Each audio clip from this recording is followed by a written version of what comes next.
Welcome to Vein and Lymphatic University Grand Rounds.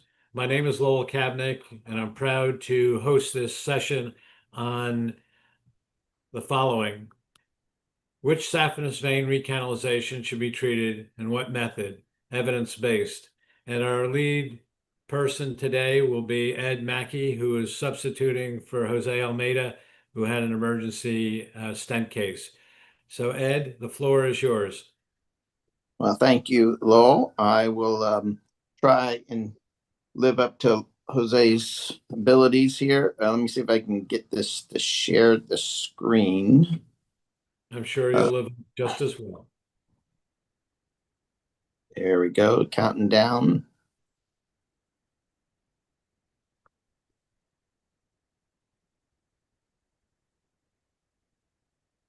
Well, spinning here. Give me a few seconds.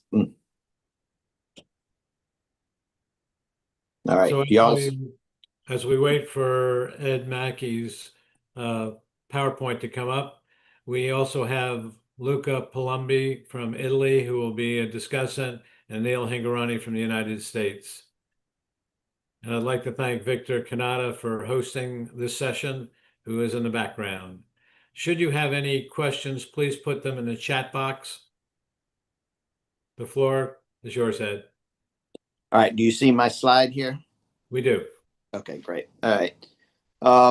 So we're looking at the causes and we'll discuss treatment of recurrent varicose veins after ablations. So one of the first big studies that came out was this by Van der Velden, who looked at least a 1 year follow-up after saphenous vein for recanalization. Recanalization was defined as something greater than 5 centimeters in length.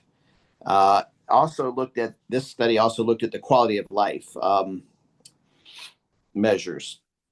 This kind of gives you an idea of what they're talking about. Recanalization, where you have complete occlusion would be right up to the flush with the junction, or maybe with a little inferior epigastric flow.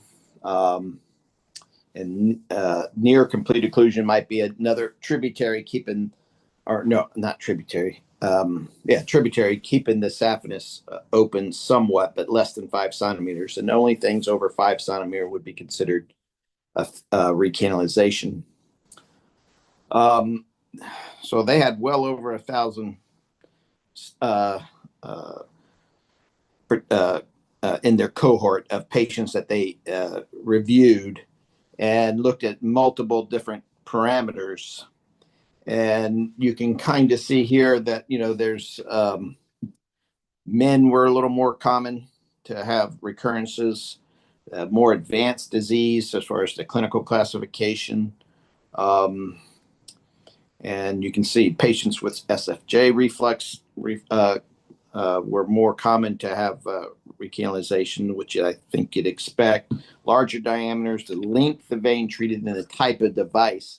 You can see down here, a lot of these studies were fairly early on, so this might be the old RF device for most of these, but the recurrence rate was quite high with the RF. But the lasers did quite well, especially the 940 and 1470. And the length of the vein treated, this is something I think has been shown in other studies too, that the longer you treat, the less likely you're going to have a recurrence in the saphenous anatomic area. Just repeating what I just said here, but all those are the ones that are the predictors of recanalization. Some of the ones that I thought were a little surprising was the BMI, which I find seems to have a fairly high recurrence, but they didn't quite meet statistical significance, but was close. One thing that was shown, though, is that the quality of life did not seem to measures weren't much worse with recurrence, which is kind of surprising.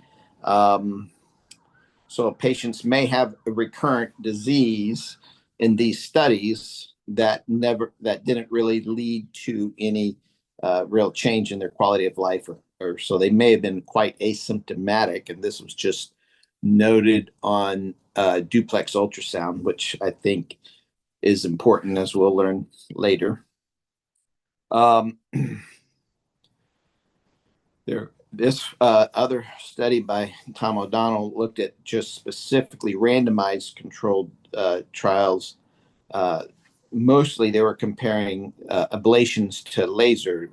Again, these are very early. Some of these were very early on studies. So like the RF studies here were probably the old device. Well, almost certainly the old device in 2005. So, and we know the old device had a little bit higher recurrence rate than the newer devices in RF ablation. But the list of causes of recurrence are neovascularization, technical, which I think is interesting. And again, I think this shows that these are probably earlier studies because there's a modestly high rate of technical issues that led to recurrence. And I think that's probably we'd find that would have dropped considerably nowadays. And then recanalization, which is what we're mostly interested in talking about here. But other things are like the thigh perforator anterior accessory saphenous vein, or I think we just call that the anterior saphenous vein nowadays. And occasionally the calf perforator will play a role. So the Society of Vascular Surgery, American Venous Forum, their practice guidelines has shown, this is not going to be any surprise to anybody here. I don't believe that, that treatment should be limited to patients with symptomatic recurrent varicose veins. So first you would look for symptomatic varicose veins, and then everybody gets an ultrasound. That's as well as clinical evaluation. So that kind of goes back to a lot of these patients will have recurrences without symptoms. Again, I usually try and follow my patients out to a year. They don't always return, but if they come back at it, and then just because you find recurrence doesn't necessarily mean they have to be treated. So a recurrence segment of reflux. So you have to look, these you generally want them to be symptomatic. And you're kind of looking for particularly the great saphenous vein or the anterior saphenous vein, and or the reflux in the groin. Any of those, should be, if they're symptomatic, should be treated. With the great saphenous vein, you can still do open surgical procedures, but endovascular techniques, if you think you can get a catheter in there, or you can look at some kind of foam sclerotherapy. They mention at the reflux at the groin, which is something I do occasionally see, where you have sort of a long stump of the saphenous vein and recurrent varicosities coming off of that. Again, you have to be able to get get a catheter in there to treat it. But many times with just if you just get a couple of centimeters in there with a laser, you could burn it, or with the RF devices that have the short treatment area. For the small saphenous, they recommend just ultrasound guided foam sclerotherapy for recurrent varicose, for recurrent reflux. That's if I saw something I can still get a catheter in, I'd probably treat it, but most of those should respond well to foam. And then perforator veins, which is a source of recurrence. You can use both open and endovascular techniques for treating that. That's going to be up to your what you feel most comfortable with. I mean, I still will ligate a perforator now and then, or if I can slip a little laser in it and feel comfortable burning it, I'll do that as well. So these are pictures from Jose's. This is using a combination of methods to treat a recurrent patient recurrence. So this is you put your catheter in place, and in fact, I just did this today. Put a catheter in and injected foam through the catheter to get at an area that was up near the groin with neovascularization, and you can just follow the foam in and make sure you don't inject too much, so it goes in the femoral vein, and then whatever section of vein, I think I only had about 8 to 10 centimeters that I had the catheter in. Actually, it was 10 centimeters because I used I think the vein close, and I was able to just ablate that distal segment that used foam for the proximal portion. But then you can also combine with some phlebectomy, and you can also do multiple sticks or direct sticks with just traditional foam sclerotherapy. This I do a lot too in my practice because I've been in here a long time, and now I'm starting to see a lot of my patients come back, with recurrences. And so we do a lot of foam sclerotherapy, or we use Varithena in that situation. And many times there's no place to put a catheter, so I am just doing direct sticks in multiple places up and down the leg. Again, these are Jose's pictures, but here he is doing an endovenous laser of a recurrent varicose veins from a Boyd's perforator. But yeah, we use that when we feel like we can get enough of the laser fiber in there. But like I said, I still do occasional ligation, but very small incision, and you can just pull up on the perforator and put a clamp and tie it off. It works well too. And the anterior saphenous vein, as pointed out in that one study, is probably one of the most common sources now of recurrence, varicose veins, and so it can certainly be treated as well as other thigh tributaries, including this is the anterior thigh circumflex, or I also sometimes will have to treat the posterior medial accessory saphenous vein. I have had that recur a few times as well, but you can get access, anything, get a catheter in, and you can treat it. I think the thermal is still my preferred technique. So the conclusion, at least this is kind of Jose's conclusion, is there's just not much data. There still isn't. I don't think there's a lot of studies coming out. People do need to, and myself included, need to kind of keep a better track of our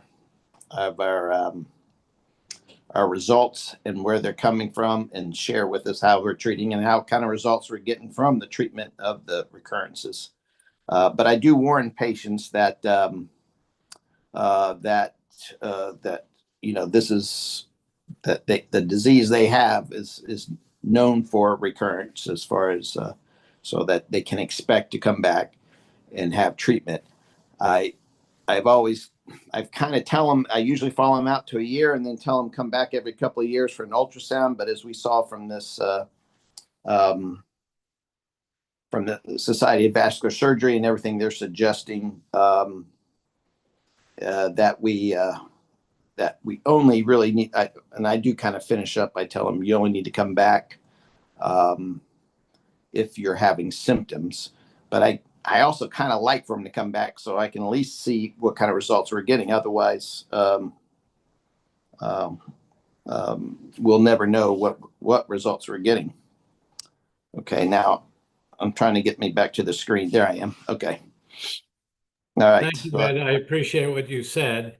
And we're going to go to Luca Palumbi for his discussion. There are several questions that are pending, and maybe Luca will have them as well. So feel free to go, Luca. Thank you so much. Thank you also for letting me start. Well, I think that, of course, congrats for the presentation, because it was really comprehensive. Evidence and guidelines, just a short comment and then a question. Evidence are clear, also the guidelines, on the fact that if we have a vein recanalization that is symptomatic, we should treat that patient. And also is quite clear the fact that preferred methods are, if we have a truncal vein to treat, endovenous ablation still is the preferred method. Otherwise, foam and microphlebectomies work really well, especially in the distal part and below the knee. In my opinion, in most of cases, the management must be more individualized. And also because we don't have a real gold standard on how to treat, because we don't have in this moment a lot of RCT telling us which method is better to treat the recanalization or the recurrency that we can have. So probably in this moment, the best way to go, in my opinion, is to go really individualized and tailor-made treatment on that specific anatomy. But now we also have a new issue, especially in the last few years, and probably it's another big topic, that is the recanalization after glue ablation. I think this is a totally different concept respect to the thermal or foam, because we have the main issue is that the endothelium often is folded by the glue, so does not respond, in my experience, really well to foam, for example. We don't know if we can treat it with thermal, because we don't know what happened to the glue if we do thermal on that residual glue that we have in the vein. And so probably we should go back to high ligation and stripping. So my question is, what you do in case of glue recanalization? Well, I've only had a few of those that I've treated. I have gone ahead and I had one lady I tried to reglue. She had a very large vein, so I tried to go back with just larger volumes of glue. You know, they've come up with protocols for bigger veins with more shorter pullbacks and maybe a couple of extra squeeze of the trigger. So, but she still recurred. So I eventually actually did ablate her, and it didn't blow up or burn or cause any problem. That's what I was wondering. If you're using heat with that glue, is there something that could? But that's what finally worked for her, and she's done well since then. And that's the one that comes to mind right now. No, there's two of them. Another one that I treated with ablation. He was a big guy, body kind of weightlifter, and he and I think so he opened back up and then I just went ahead and did an ablation on him too. Again, no problems with that treatment. He's one of these guys though that I've seen again and again and again, because he keeps getting veins. So Ed, you're rocking in your chair, and I'm getting a little. I know. I don't know. Okay, I'm gonna try. I'm on a couch, so I'm not rocking. Anyway, let me. And I'm holding an iPad. So let me jump in here for a moment. Mm-hmm. There has been some discussion in Australia about the release of formaldehyde in glue, and I'm wondering if you go back thermally, whether that would release it. So they're doing a study at this point looking at the release of formaldehyde from cyanoacrylate. I have no clue, but it was something that was talked about. Thank you, Luca. I'm going to raise a question before I turn it over to Anil while we have the whole panel here. Because we're talking about the anterior saphenous vein and the fact that there's a high percentage of whether it's new reflux or recanalization, or basically something that should have been found in the initial duplex. But we're looking at 20% of those patients who will come back after they've had their great saphenous vein treated, and the anterior saphenous vein will reflux. So the question really is, should we treat, number one, should we treat the anterior saphenous vein at the same time we're doing the great saphenous if it's not refluxing?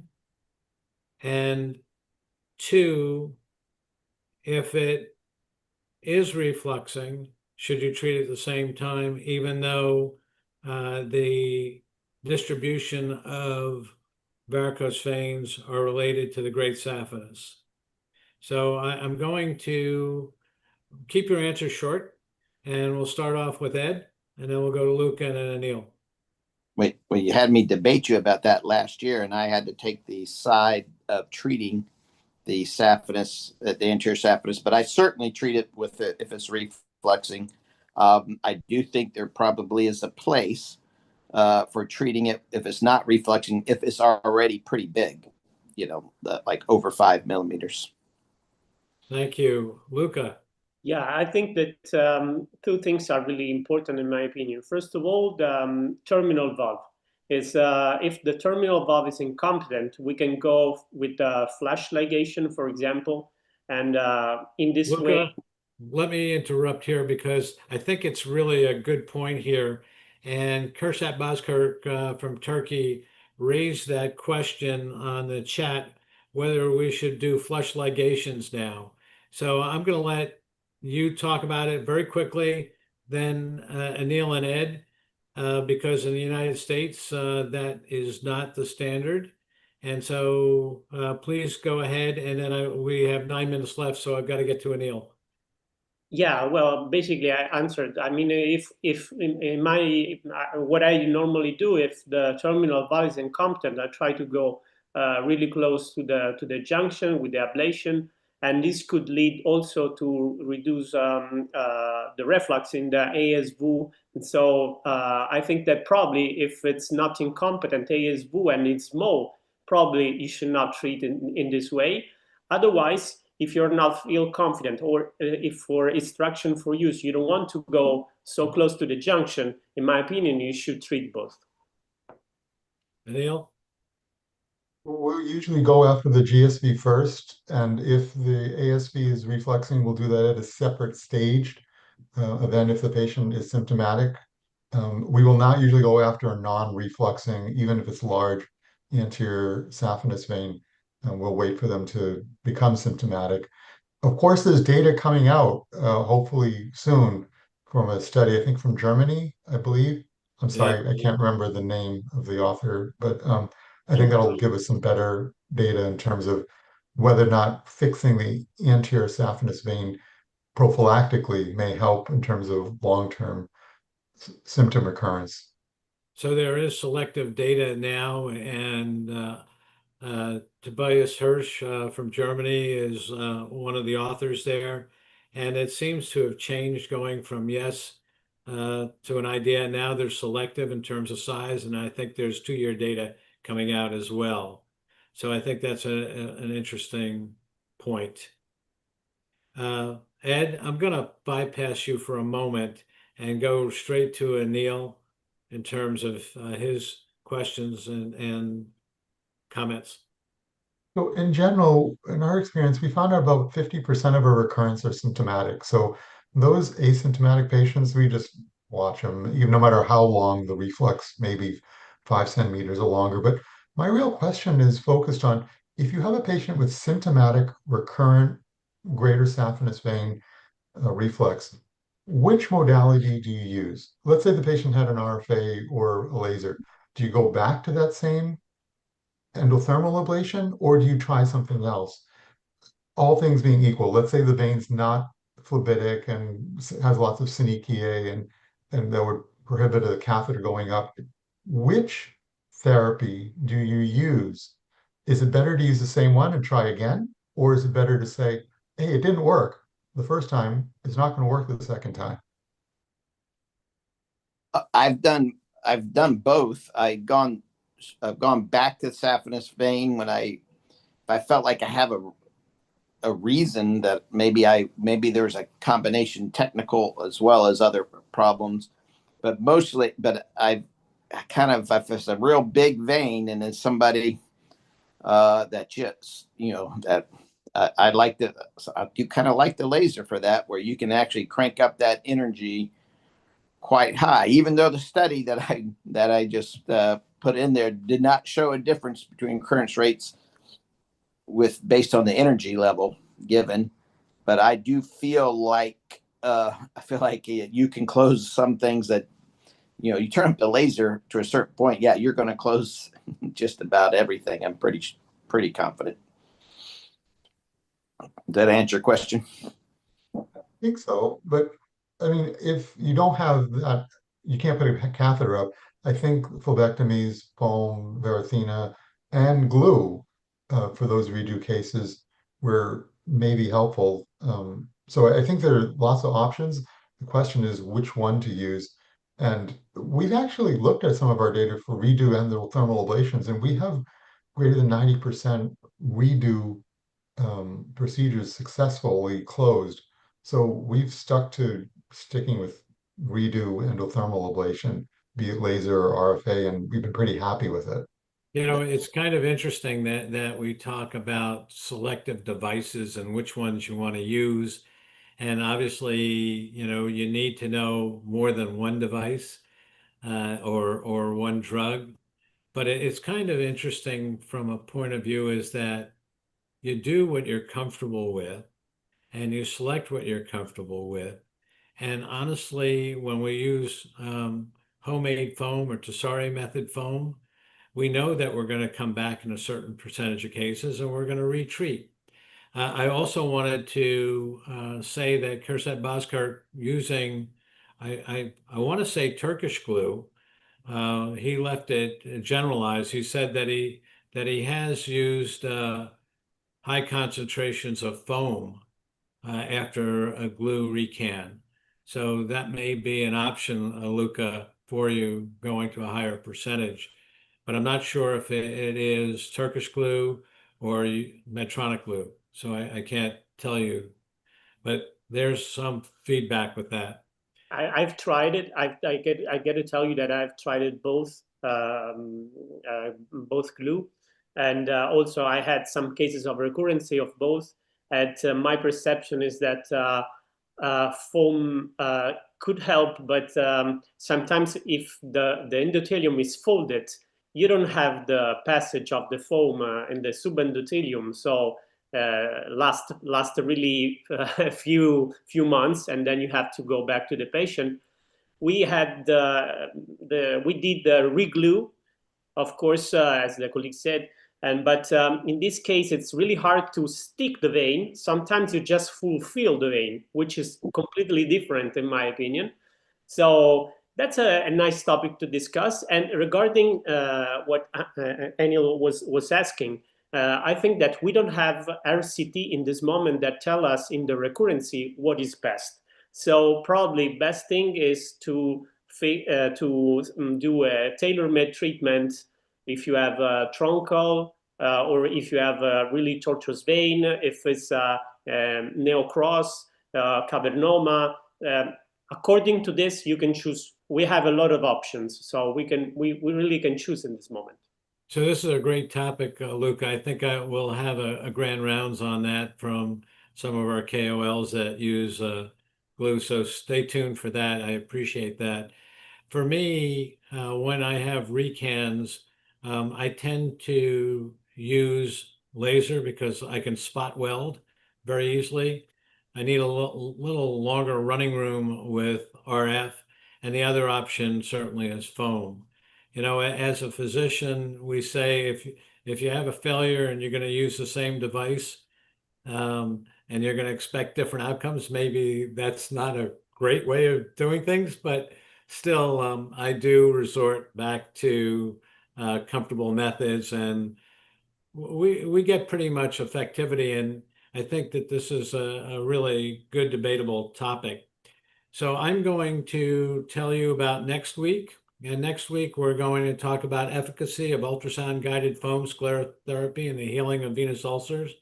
Dr. Rashad Bashira from Egypt will be our lead speaker, and Sarah Oneida will be one of our discussants. So stay tuned for this, and thank you very much for joining VLU Grand Rounds.